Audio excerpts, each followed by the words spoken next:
Cerberus खाई, तिन कहा मंद कहत को नाई। शुभ अरु अशुभ सलिल सब बही, सुर सरि कऊ अपुनी तन कई। समरथ कऊ नहीं दोषु गोसाई, रवि पावक सुर सरि की नाई। नाथ जी कहते हैं जैसे गंगा जी में शुभ और अशुभ सभी जल बहता है पर कोई उसे अपवित्र नहीं कहता, सूर्य अग्नि और गंगा जी की भांति समर्थ को कुछ दोष नहीं लगता। भगवान शिव जी के ऊपर जो दोष देखते हैं वह भी गुण में बदल जाते हैं क्योंकि वे समर्थ है। हाँ, समर्थ परमात्मा के लिए बात कही है, साधारण जीव के लिए ये बात नहीं है। समर्थ को नहीं दोष गोसाई, रवि पावक सुरसरी, जो गंगा जी के समान, सूर्य के समान और अग्नि के समान है, उनको दोष नहीं लगता। जो अस हिस्सा करहि नर, जड़ विवेक अभिमान, परहि कल्प भरी नरक महु, जीव की इस समान। यदि मूर्ख मनुष्य ज्ञान के अभिमान से इस प्रकार मूढ़ करते हैं कि मैं समर्थ हो गया हूं, मेरे को ज्ञान है, तो वे कल्प भर के लिए नरक में पड़ते हैं। मैं समर्थ हूं, मुझे कोई दोष नहीं लगता, ऐसा कोई ज्ञाना अभिमानी मनुष्य कहता है और अग्नि की, सूर्य की, गंगा जी की होड़ करता है, तो वो एक कल्प तक नरक में पड़ता है। भला कोई जीव भी ईश्वर के समान सर्वथा स्वतंत्र हो सकता है? नहीं। ये तो समर्थ तो वही है जो स्वतंत्र है, और स्वतंत्र केवल एक परमात्मा ही है। जीवात्मा स्वतंत्र नहीं है, वह प्रकृति के अधीन है, प्रकृति आश्रित है, और जब तक वो प्रकृति आश्रित है तब तक वो स्वतंत्र नहीं है। जीवात्मा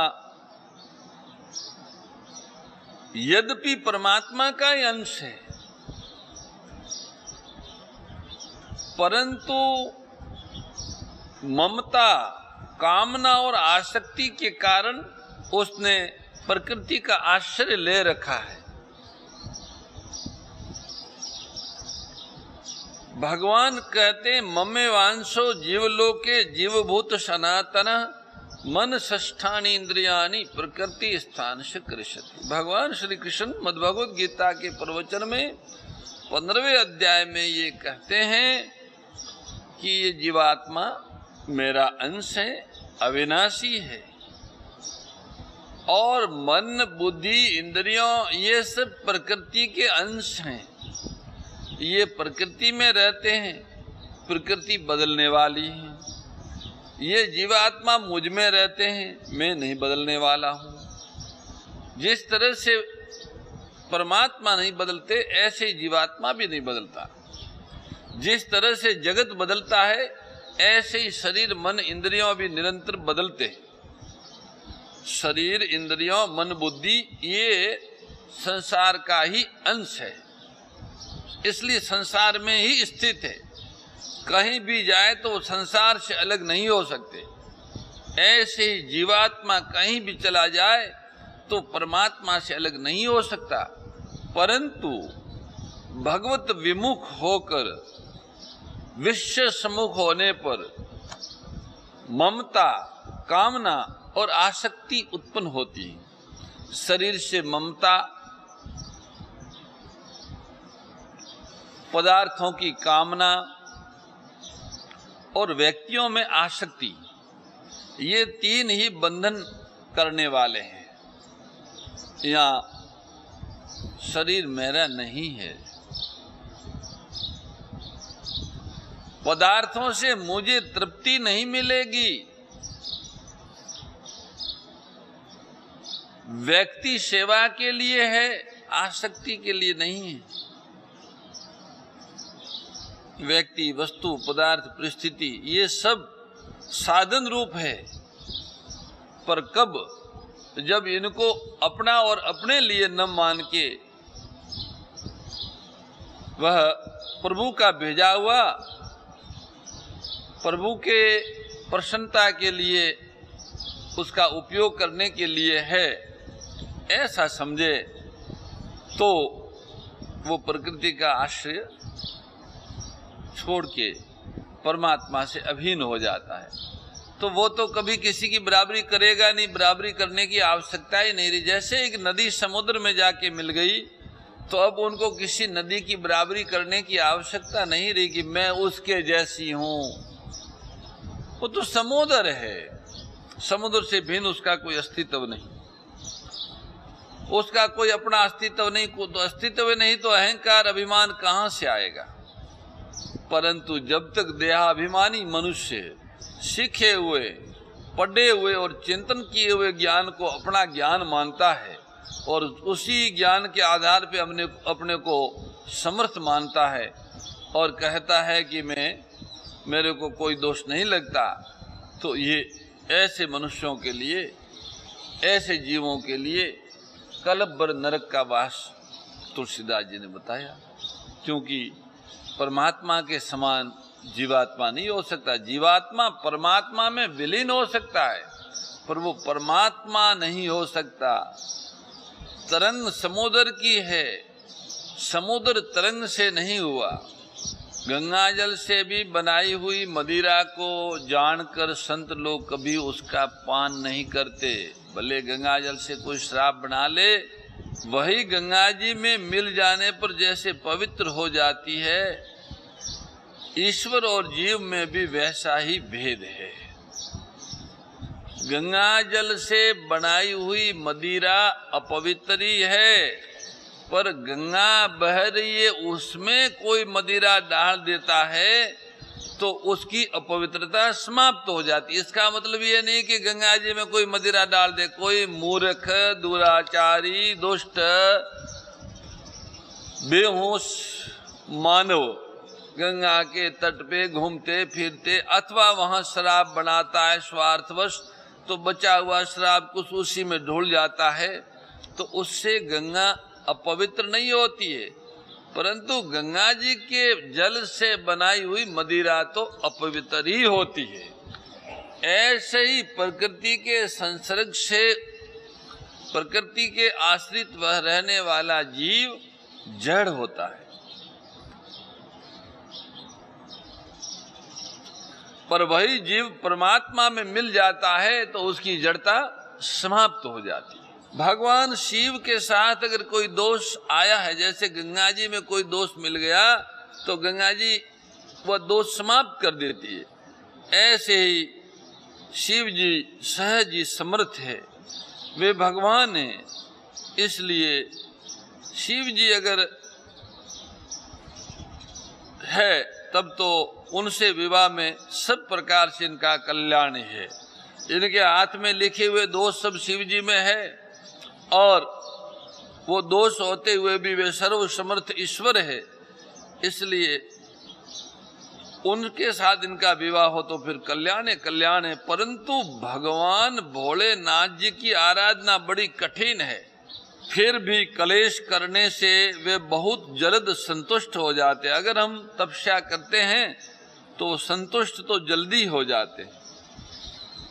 हे हिमवान, आपकी पुत्री अगर तपश्चर्या करें तो भगवान आदिनाथ शिव जी महाराज, महादेव जी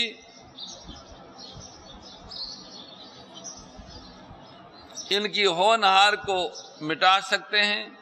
यद्यपि संसार में वर अनेक है, पर इस कन्या के लिए शिव जी को छोड़ के दूसरा कोई श्रेष्ठ वर है नहीं। शिव जी वर देने वाले, शरणागतों के दुखों का नाश करने वाले, कृपा के समुद्र और सेवकों के मन को प्रसन्न करने वाले हैं। शिव जी की आराधना किए बिना करोड़ों योग और जप करने पर भी वांछित फल नहीं मिलता। ऐसा कहा अस कही नारद सुमिरि हरि, गिर जई दीन आशीष, हो यही कल्याण अब संसत जोगीरीश, सियावर रामचंद्र भज जय शरणम। शंकर हरि ओम जय जय, श्री राम जय जय, हनुमान हरि की जय। नारद जी ने कहा, भगवान का श्रवण करते हुए नारायण नारायण नारायण नारायण करके नारद जी ने भगवती पार्वती को आशीर्वाद दिया और कहा कि हे पर्वतराज, आप संदेह का त्याग कर दो, अब ये कल्याण ही होगा। ऐसा कहकर नारद मुनि ब्रह्मलोक को चले गए।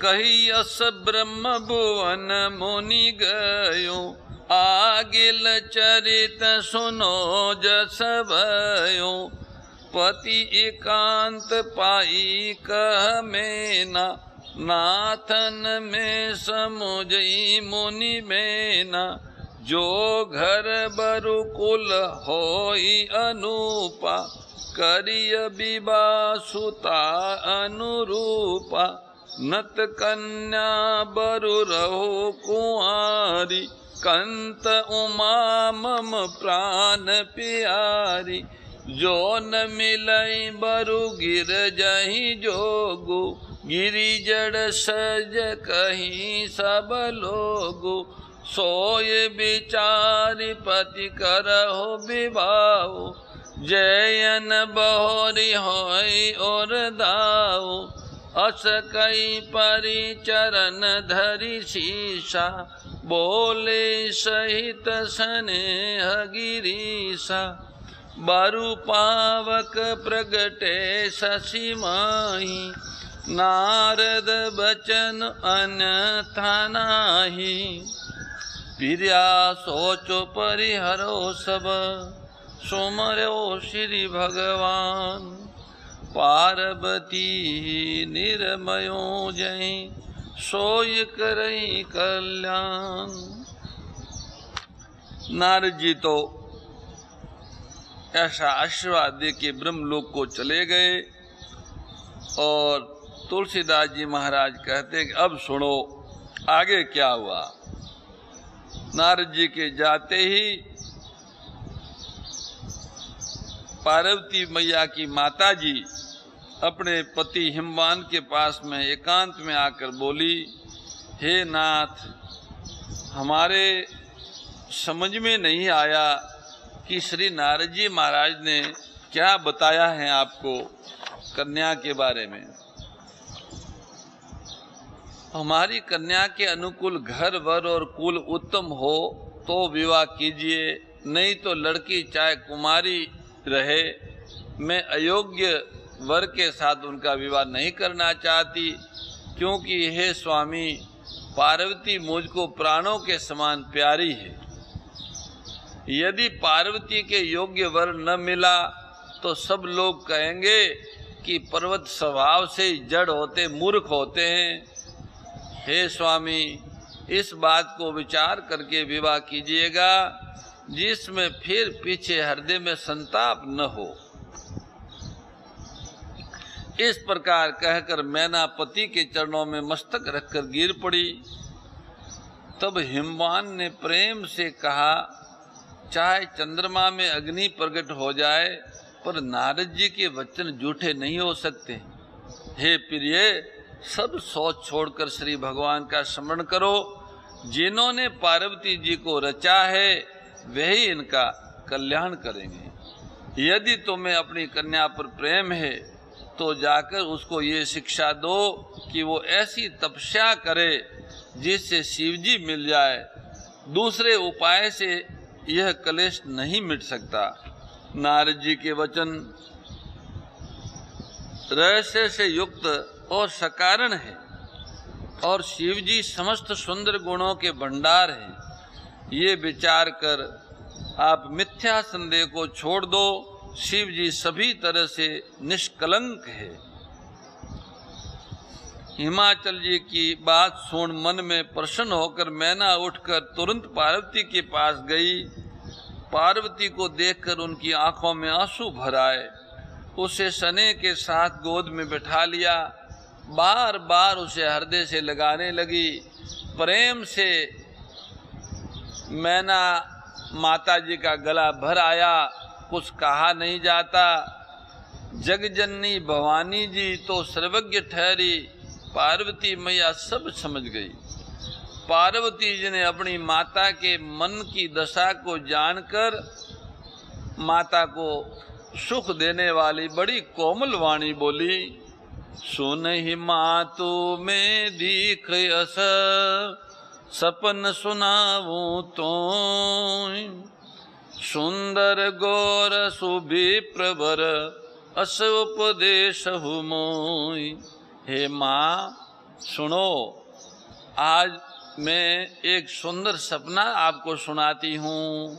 आज मैंने एक सपना देखा है, उसमें मुझे एक बड़े सुंदर गौर वर्ण के श्रेष्ठ ब्राह्मण ने ऐसा उपदेश दिया। वो ब्राह्मण बोले, हे पार्वती, नारद जी ने जो कहा है उसे सत्य समझकर तू जाकर तप कर। फिर ये बात तेरे माता पिता को भी अच्छी लगी है। तप सुख देने वाला है और दुख दोषों का नाश करने वाला है। तप के बल से ही ब्रह्मा संसार को रचते हैं और तप के बल से विष्णु सारे जगत का पालन करते हैं।